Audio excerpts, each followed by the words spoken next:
Welcome to Lancefield on the Line. I'm here with Paul Leinwand and Matt Money, authors of the book, which I have right here, Beyond Digital, How Great Leaders Transform Their Organizations and Shape Their Future. I have read it, digested it. There are even tabs on the side of it for the special bits I particularly enjoyed. You are both senior partners in Strategy and former colleagues and friends of mine. Wonderful to see you again. Paul is the global managing partner of Capabilities-Driven Strategy and Growth and the co-author of 3 other books and numerous articles. And Matt is the global leader of PwC's transformation platform and the global relationship partner of a major client of the firm. Paul, I think you're coming in from Chicago in the US, if I'm not mistaken, and Matt is coming in from Amsterdam in the Netherlands, and you are both most welcome to the show. Thanks. And just a reminder, David, my last name is Money, like the green stuff. Indeed, I got that wrong. Thank you. We're going to focus on value creation in this exercise. So we are going to talk about feedback. That's what you get in Strategy and in between partners, former partners of the firm. Good for you. We're going to talk about transformation, strategy, leadership, and what it takes to succeed in the context we're operating now and in the future.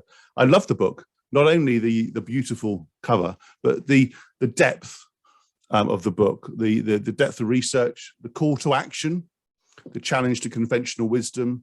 And I reread a number of passages. There's a sort of very personal element to the book, which you often don't feel, I feel in some other business books, which is we've got to change now. We've got to take a new lens on making bold decisions and shaping our future. So I credit you for both. Well, I'm going to ask a simple question because it's quite a provocative book in many ways. So you say that digital is not enough. Are you like anti-digital people? Has the term become passe, irrelevant when it comes to transformation? Matt, you lead everything transformation in PwC. Tell me. I won't say that it's become passe, but what I will say is that I think, quite honestly, our profession as consultants have been quite shamefully used this term digital transformation as a bit of a red rag, to get people excited about. And in that sense, I think that that is really irrelevant and something we shouldn't be doing, because it's not as though there's a magic pill called digital that if you swallow, suddenly, explode your company's valuations and help you succeed, as we lay out in the book. I do think, if we're being honest about it, what we're really talking about is the fundamental transformation of business itself, of which digital plays an important part. Yeah. We shouldn't exclude it.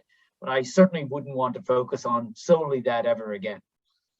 Yeah, there's that one element is the obvious side of the human element, isn't it? You have a new emerging tech, it's deployed in the organization. You sort of simplistically expect people to just use it and without support, help, enablement, change, right? So I laud that. Paul, you're dying to come in. It's great to be here, David, and with Matt as well. I have to say, what often happens is we always get the kind of latest trend. Digital is not a trend. Digital has been around for a while.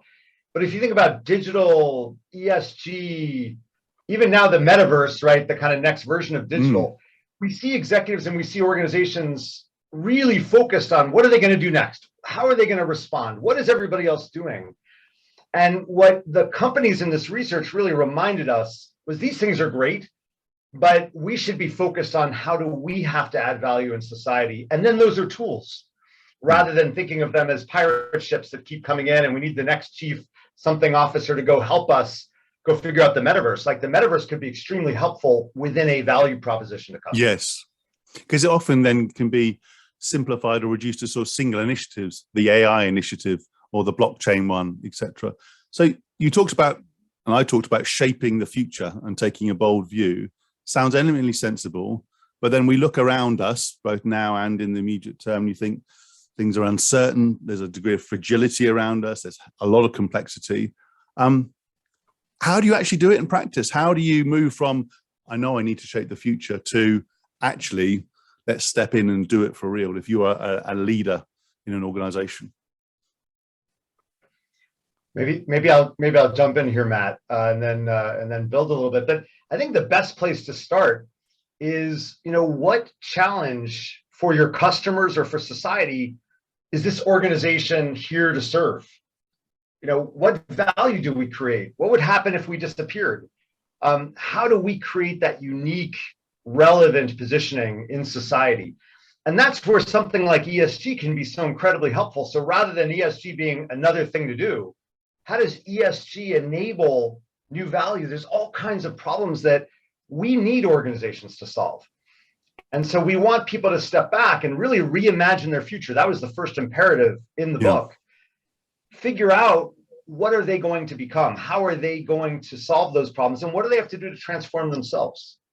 And that, I guess that, yeah, please, Matt. Yeah. I just want to jump in and say, I'd add to that, there's a great quote that we include in the book. It's not one that was exclusively given to us, and it's from Jeff Bezos. And he says, look, people often ask me about, well, what are all the trends, what's going to change, but I seldom get asked about what's not going to change in the next 10 years.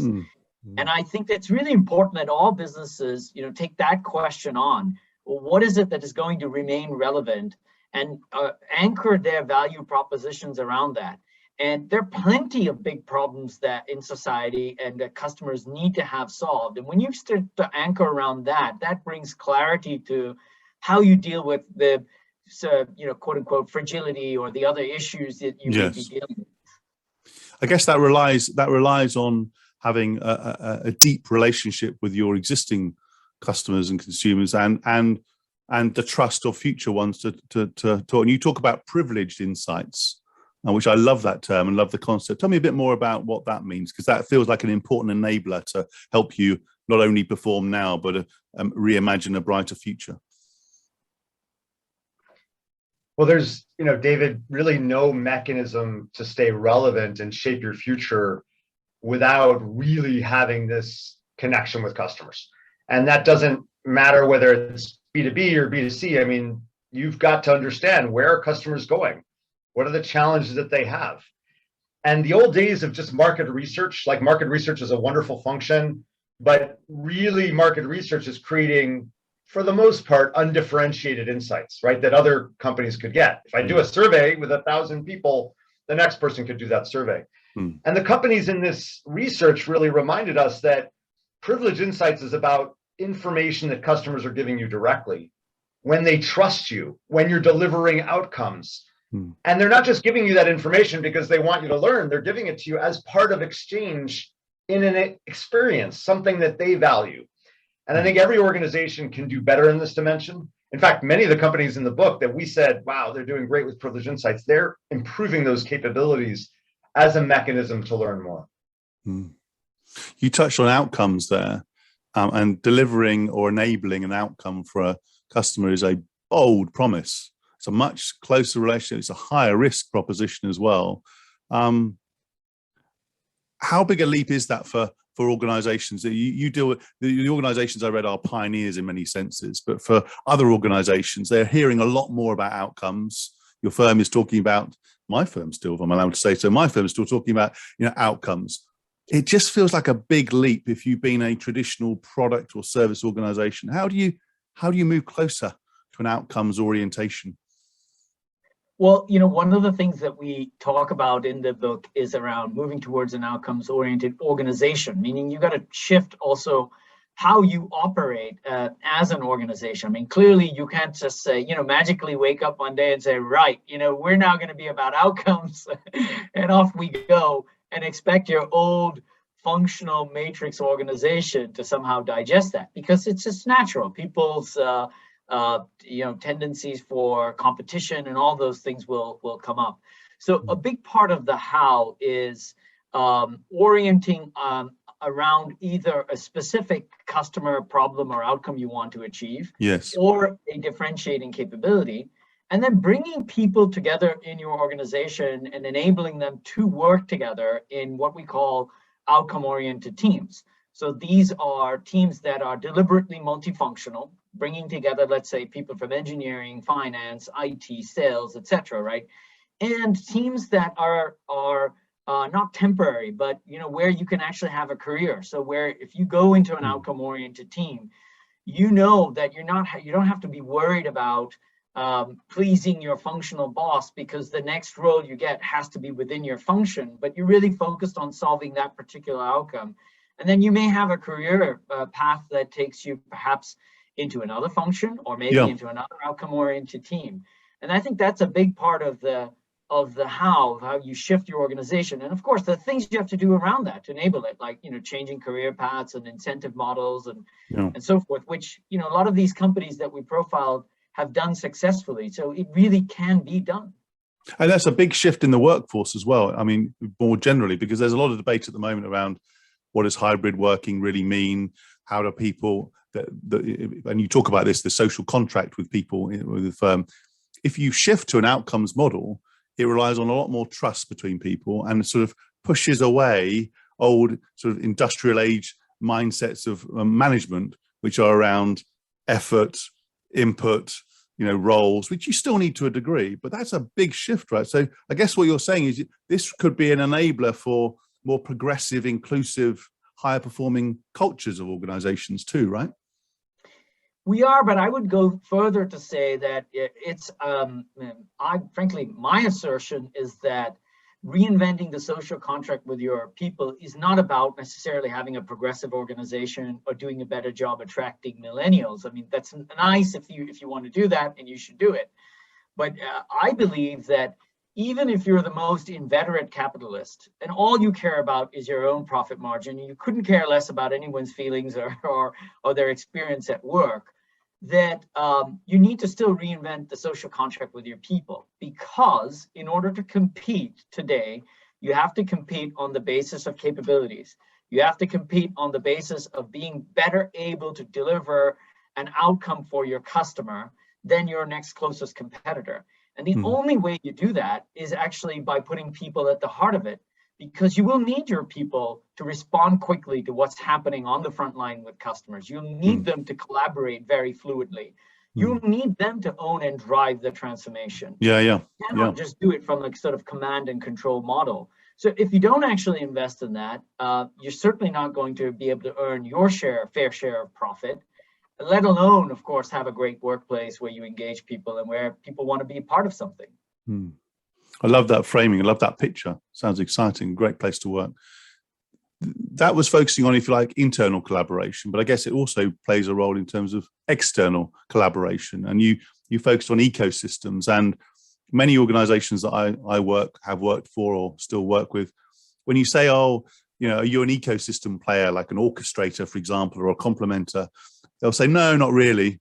And then you actually map out their relationships, and they say, actually, ecosystems are fundamental to our value creation. I'm curious, Paul, in particular relation to the strategy practice and leadership mindset, how big a shift is it moving from, if you like, more of a closed, vertically integrated business to one that's operating in a world of ecosystems? Is it evolution, or is it more of a revolution? I think it's more the latter, David. Let's take an example from the research, Komatsu. And I think we all know this organization. We've seen their equipment, potentially on construction sites. But this is an organization that stepped back and said, there's a bigger problem to solve, right? I mean, we can rent equipment, we can sell equipment, but if you look at a construction site, there's a lot of inefficiencies. We've got labor challenges, we've got safety challenges, timing. And so they took that problem on, but of course they couldn't take it on independently. They had to set up an ecosystem. They had to get information shared between lots of players, small and big, in order to improve the effectiveness of a construction site. But that's a big deal. That's not just saying, I'm going to have a new vendor or I'm going to have a new supplier. That's saying we're going to share information even with competitors, which they do, in order to improve the outcome to the customer. What I love about that example is it really brings together many of these elements that we learned in this research that are in the book, right? New promise to customers, new ecosystem, learning that privileged insights point you made, and then rethinking all the internal mechanisms to actually serve that goal. And I guess in terms of the internal mechanisms, that it also includes the role of leaders and how you share leadership more openly, and I guess the paradoxical roles that leaders play. And I love that part of the book, which I always look at myself and think, well, which one am I? Am I any of them, to be honest? So a simple question to both of you, actually, in a nutshell, this is the quick fire round. Which of those 6 roles do you think is the hardest to master from your experience of having worked with leaders all around the world? Matt, you go first. Well, I'll just speak for myself. For me personally, it's the humble hero. Because, I've certainly been trained and raised in the model of you need to be the strong leader who drives from the front of the room and inspires the troops and rallies them around it. And that's still important. But equally for me, I have to remind myself that as a leader today, one of the biggest strengths I can contribute is humility and knowing when to step back and acknowledge that I don't have all the answers, and enable other people to actually show me the way. And that is something I can tell you I'm working on every day. I'm sure Paul will tell you I'm not doing a very good job at it, but I am working on it. Well, I appreciate the candor and disclosure. Not shy of giving feedback, Matt. I think you're a great example of a humble hero. I think in looking at executives in general, David, one of the real challenges, the strategic executor. I think we learned, right, that we had the visionaries and then we had the operators. And people were almost trained in those environments, right? How to think big thoughts and come up with a future, but how to actually get it done. And I think it's hard to find leaders that possess the ability to kind of span both. They exist. I think in the 12 organizations that we studied, we certainly saw that. But that's something for people to reflect upon. Can you step out? And by the way, it's needed everywhere. Maybe 20 years ago, we didn't need as many visionaries, but we need visionaries, but we also have big problems to solve that aren't going to get solved just by issuing directions, as Matt described. We need people to go figure it out. So part of this discussion about leadership is recognizing your strengths and not necessarily having to fix everything, right? Yes, there's probably improvements you want to make in these dimensions, but it would be very difficult to be excellent at all of these. But build a team around you that can balance some of those strengths and weaknesses, that can work as a team to solve these big issues and can change the discussion to drive a company rather than just respond to the company. So there's a lot to be done in this leadership dimension, I think, for everyone. You just ripped up the rule book for performance evaluation in many organizations there, Paul, but I like that concept. No, you haven't. I'm being provocative. But the on the leadership front, I guess the one question I have is distributing responsibility, empowering people to make decisions in as part of the, if you like, the day-to-day execution of the strategy. It's sort of easy to say, but you still need to keep a grip, if you like, of the intent of the organization and some of the rules that could be around risks and so on. How do you find people balance the two between being empowering and encouraging people to, especially people on the front line, to solve customer issues as they come, whilst at the same time giving clear boundaries on how and where they play? Well, look, I think, first of all, that's the job of a leader at any level. And I don't just mean this for the, topmost executive in the organization, even if you're, a leader on the frontline team in a factory, let's say, which is, to set the vision, to set the tone for the organization, to give people something to work towards and give them a direction. But then from there, empower them to go work against that direction, to figure out how to solve the problems, within that broad framework. So I don't think that fundamental role of leadership changes. You still need to have that compelling vision. What's the problem that we are here to solve? You still need to provide the guidelines for how you do it. But then what does need to shift is how you enable and empower people to then go take that problem on and actually propel your organization forward. Well, there's a quote which I took from your book, which says that, which builds on your point there, Matt, which says, aspiring to shape the future is part of our character as business leaders. Avoiding incrementalism is where real leadership is required. I think that's brilliant.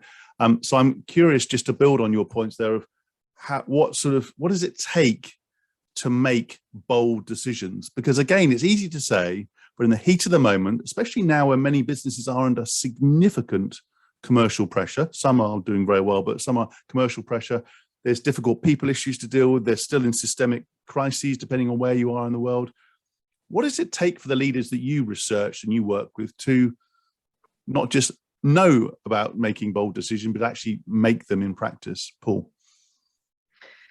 Yeah, I mean, for sure. Let's take another example. Philips, right, which is a wonderful story of a large organization, a historical organization that decided that they had a different future. And their future was not just in healthcare, but in actually really impacting, millions, in fact, 1 billion lives, to improve the basic nature of how people get health and healthcare. And that's a bold mission, and you could state that, but to your point, there are many vehicles to making that happen. And their leader really had this expression of like, you can't just transform, you can't just perform, you have to perform and transform. And that is a really important way of thinking about the challenge. Yes, we have a lot of problems of today. Yes, we have fires that have to get, put out. Yes, we have, leadership decisions, and we've got targets that we have to meet, but we have to carve out the time to address some of those hard decisions. And as a leadership team, work on them together. I think many leadership teams are essentially there kind of as individual representatives of their business or function. Yes. We saw in these 12 organizations, these leadership teams were solving problems. They were working on the future, and they were carving out the time and setting up governance so that they could actually get there. So there is a lot to the leader and the leadership team and the bold aspiration, but there are mechanics here that can help organizations really make those decisions and put them in place. Comes a lot down to where they focus their attention and how they mine the collective power of the teams. And this is I find this a very moving, empowering conversation. This is not, frankly, just an analytical process. This is about the purpose of people, organizations, and their place in the world. I mean, that comes through both this conversation and the book. And I guess it also means that as you're shaping that future and making those bold decisions, you're clear about what you bring from the past. I mean, you say, I quote, legacy has a valued place, but the new simply can't thrive in its shadow. And I guess I've seen that there's often a drag from the old organization and so on. How do you, Matt, perhaps, how do you master that moving to the future whilst making sure that you bring the best bits of the past? How do you manage that dynamic?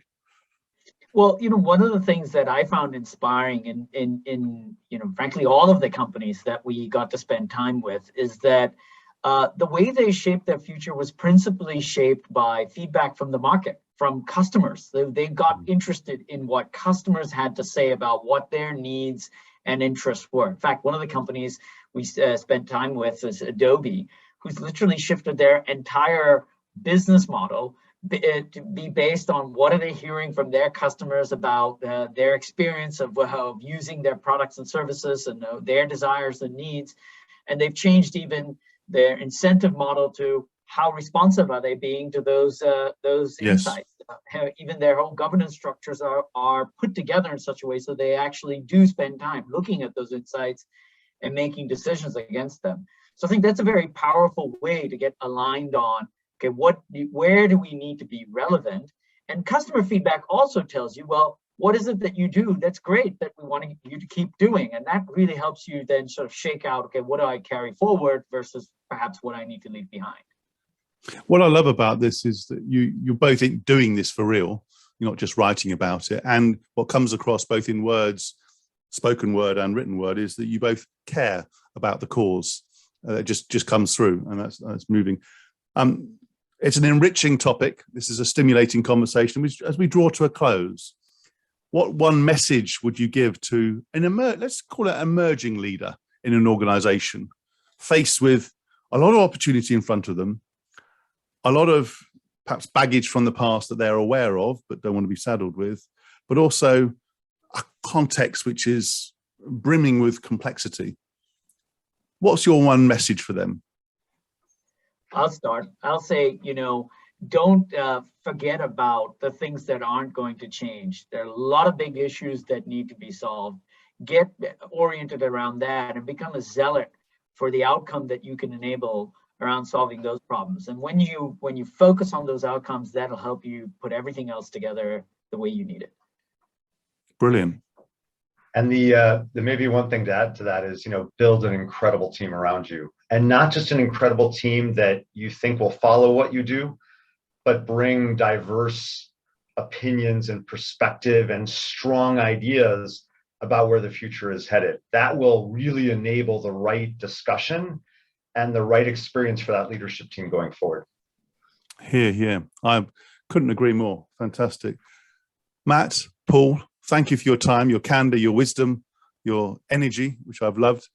And that was another edition of Lancefield on the Line. Please do subscribe to the podcast and to the YouTube channel where you can check out other great interviews. And thank you for your time.